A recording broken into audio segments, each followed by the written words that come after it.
کہ وقف قانون کے خلاف 10 اپریل کا 7 جولائی مسلم پرسنل لا بورڈ نے ملک گیر سطح پر احتجاج کرنے کا اعلان کیا ہے۔ اس کے صدر جناب سیف اللہ رحمانی نے یہ بات بتائی ہے کہ ملک گیر سطح پر بڑے شہروں اور چھوٹے شہروں میں اضلاع پر مختلف قسم کے دھرنا احتجاج دیے جائیں گے اور وہیں پر گرفتاریاں بھی اپنے آپ کو پیش کی جائیں گی۔ قائدین خود گرفتاریاں پیش کریں گے۔ انہوں نے کہا کہ وقف قانون کو بچانے کے لیے مختلف قسم کے احتجاجی پروگرام کو قطعیت دی جا رہی ہے اور اس لیے تمام ملک کے ریاستوں میں اس کا احتجاج کیا جائے گا اور تقریباً 1985 کے طرز پر چلائی جائے گی، جس کے تحت ہر ریاست، ضلع، شہر اور گاؤں تک احتجاج منظم کیا جائے گا۔ یعنی کہ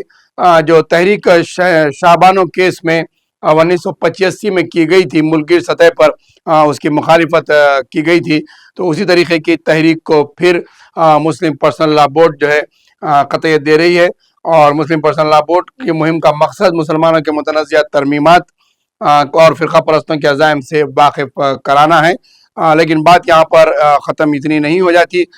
کہ مسلم پرسنل لا بورڈ اعلان کر دیا اور اس کے اندر جو ہے شراکت داری شریک ہو جائے، کیونکہ جب 10 اپریل سے اس کا آغاز ہے، یعنی کہ آج ہی سے جو ہے ملک کی سطح پر آغاز کیا جا رہا ہے، تو 7 جولائی تک ایسا احتجاج رہے گا۔ لیکن سب سے بڑی اہم بات یہ ہے کہ جہاں پر اجلاس ہو رہے ہیں، ہم دیکھتے ہیں کہ کہیں جوائنٹ ایکشن کمیٹی کا اجلاس ہو رہا ہے، کہیں تعمیر ملت کی جانب سے، کہیں جماعت اسلامی کی جانب سے، اور اضلاع میں بھی دیگر مختلف تنظیموں کی جانب سے احتجاجی پروگرام کیے جا رہے ہیں، بینرز بتائے جا رہے ہیں، تو کہیں پروٹیسٹ اور کہیں پریس کانفرنس کے ذریعے اپنا احتجاج درج کیا جا رہا ہے۔ لیکن وقت کا اہم ترین تقاضا ہے کہ مسلم پرسنل لا بورڈ کو چاہیے کہ تمام مسالک اور تمام اختلافات کو بالائے طاق رکھتے ہوئے تمام قائدین اور تمام جو ہے جو علماء ہیں اور دیگر تنظیموں کے جو ذمہ داران ہیں اور آرگنائزیشنز کے جو صدر ہیں یا پھر جوائنٹ ایکشن کمیٹی کے ممبرز ہیں یا پھر این جی اوز ہیں، ان کی پہلے ایک بڑی مشترکہ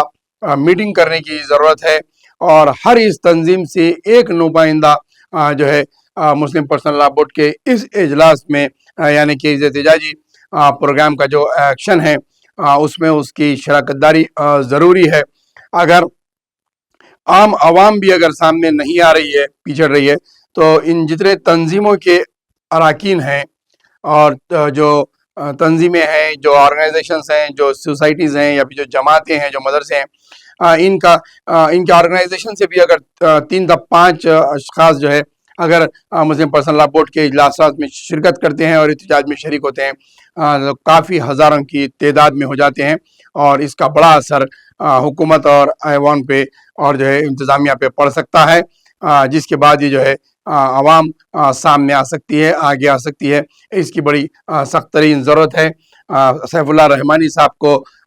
جو بہار سے تعلق رکھتے ہیں، انہیں چاہیے کہ وہ یہاں تلنگانہ میں، آندھرا پردیش میں اور دیگر اضلاع میں جہاں پر ان کے بہار سے تعلق رکھنے والے افراد ہیں، پہلے ان کا اعتماد حاصل کریں، پھر بعد میں دیگر ریاستوں کے افراد اور ان کے تنظیموں کا اور مدرسوں کے ذمہ داروں کا اعتماد حاصل کریں، تبھی ان کا یہ پروگرام کامیاب ہو سکتا ہے، ورنہ پھر یہ جو ہے اخبارات کی سرخیاں اور اجلاس اور پھر میڈیا یا سوشل میڈیا پر ہی یہ بات ختم ہو جاتی ہے۔ آگے اس کے مثبت اثرات نظر نہیں آتے جب تک انہوں نے